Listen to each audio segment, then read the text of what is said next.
Hello, it's Rebecca here from Precious Pages Papercraft, and today I'm designing a layout for Bramble Fox. And I'm using some of the new mini teacups from the store and also a title from the June Fox box. I'm going to use the Fun Always title.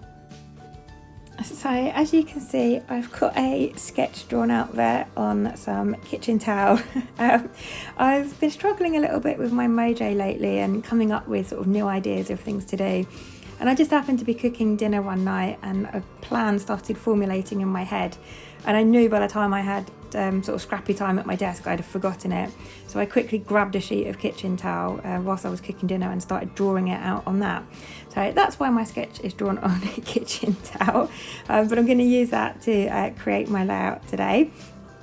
I've pulled out some papers from 49er Market's Spectrum Sherbet collection, and I'm loving this collection at the moment. The embellishments are absolutely amazing, but I'm struggling a bit more with the papers.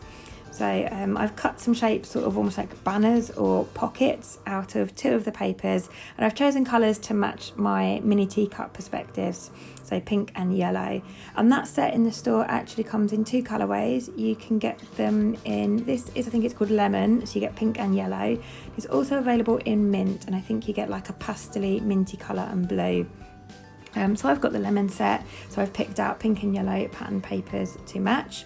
And with those pockets that I've cut, I've machine stitched all around the outside edge.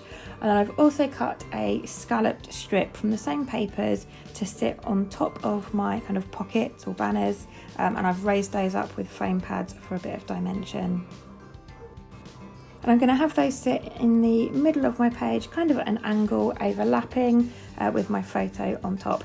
Now, on my initial sketch that I'd kind of doodled out whilst cooking, I'd actually planned to cut my photo in the same shape and do the scalloped edge at the top of my photo as well.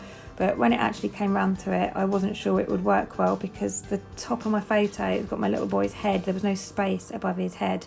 And I didn't really want to cut his forehead off and turn it into a scalloped edge. Didn't think it would look right on the photo.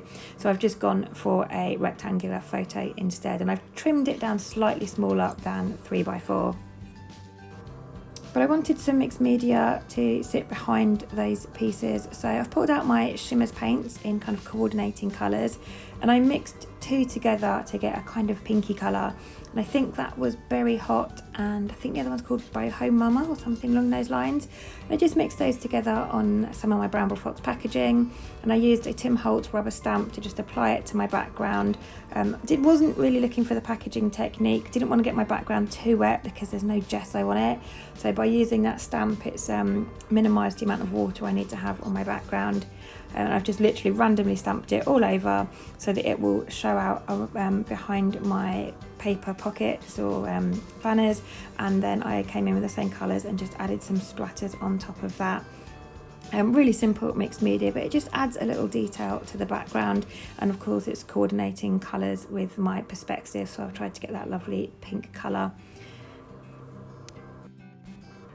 Now onto my photo, I've turned it into black and white because my little boy's clothes were really brightly coloured in this photo. I think he had yellow shorts on if I remember rightly, and his t-shirt had red, blue, yellow, green, it had everything in it and it really didn't match my colour scheme.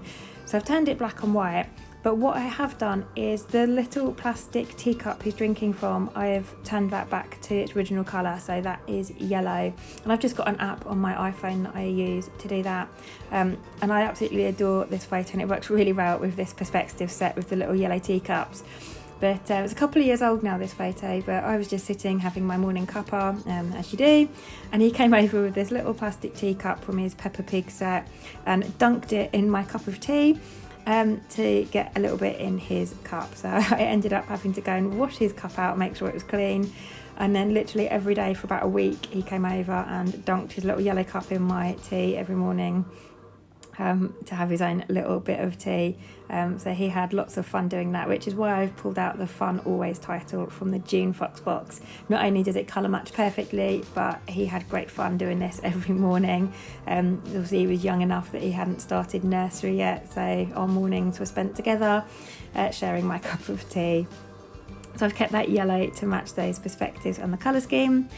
I've mounted that photo onto white cardstock and then onto yellow and pink cardstocks. Now they are both Hip Kit exclusive cardstocks from their cardstock kit, but the colours matched perfectly, so I've pulled that in.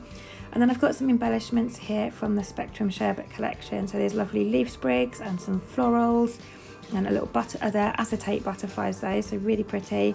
I'm going to have those scattered around, coming sort of out of my photos diagonally in the opposite direction from those little pattern paper pockets I've made. And I've also picked out a couple of Hip Kit Cub flowers, so I was trying to think of the word there, my brain just went completely empty. Those are fussy cut from a exclusive pattern paper, but again the colours worked really well. So I've sort of mixed and matched between the Spectrum Sherbet and one of my old DT Hip Kit Club kits. So those fussy cut flowers there, I've distressed the edges and turned the corners up a little bit for some dimension. Now I'm just working my way around getting all these things stuck in place. So for my perspectives, I always use my glossy accents. I find it gives a really strong hold, and I like to use that for acetate as well. So I'm just adding a little dot in the middle of those butterflies and sticking those down. Again, pink and yellow to match my colour scheme. And then everything else I'm going to stick down with foam pads to bring in a bit of dimension, and it means I can tuck things behind each other and layer those up nicely. So I've just skipped through most of that process for you. I've kept everything pretty much where it was, so it was just a case of sticking it all down. And then I want to bring in a little bit of yellow mixed media too. So I've pulled out another Shimmers paint. This is an original Shimmers, I think it's called Sunny. I've got this one from Paper Maze, and I'm just watering it down in a bit of packaging and adding some splatters around the edge. I've already got that pink mixed media, so I wanted to get a little bit of yellow in as well, but I didn't want to add it at the beginning because I didn't want the pink and yellow to mix and end up with orange mixed media, because there isn't really orange on the page. So I've gone for a pink on my background and then finished it off with yellow splatters. And then I decided I wanted to add a frame around the edge of my page. So when I cut my pink pocket there, I cut it from a particular section of a patterned paper that I thought looked nicer. There are various colours on the page, some black and white elements, so I ended up cutting that pocket sort of right in the middle of the page, which left me the outline that I could use for my frame. So I've just trimmed my background down slightly, it's about 1/4 of an inch on each edge. And then I've gutted the middle of what I had left of that patterned paper. I might be able to use that on another layout somewhere. So rather than waste it having stuck behind this one, just gutted that out. And now I need to stick this down. Now normally I would apply double-sided tape to the back of my layout and apply it that way, but because I've just added those yellow splatters and they're still wet, I'm having to apply the double-sided tape to the frame itself. So I'm just adding that all around the edge. And then I will just sort of stand up over my desk and try and centre my border, or centre my layout, sorry, over that to give me a 1/4 of an inch border all the way around the edge. And then I decide before I do anything else, I should soak up the excess of those yellow splatters before I end up with yellow streaks all over my page. And then just because I've got the white stitching around the edge of those pockets, I thought it'd be a nice touch to finish off my page with some white stitching around the edge of that border. And it also means that if that double-sided tape ever dries out in years to come or anything, that border is stitched in place, so it's not going to go anywhere. So apologies, you're looking at the top of my sewing machine for a little bit, but I'm just adding a white stitch all the way around the outside, and then I'll pull all those loose stitches to the back and just tape those in place. And then I'm just using my fingernails just to rough up those edges a bit and distress them. I did go around the edge with my distressing tool, but I'm just bending them up a little bit with my fingers, and that is me finished for today. So thank you very much for joining me. I hope you've enjoyed this layout and it's given you some inspiration.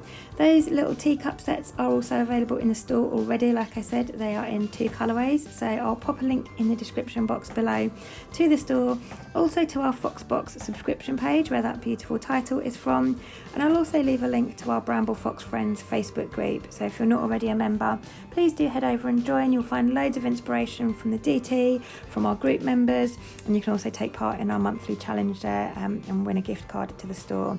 So thanks again for joining me, and I'll see you next time.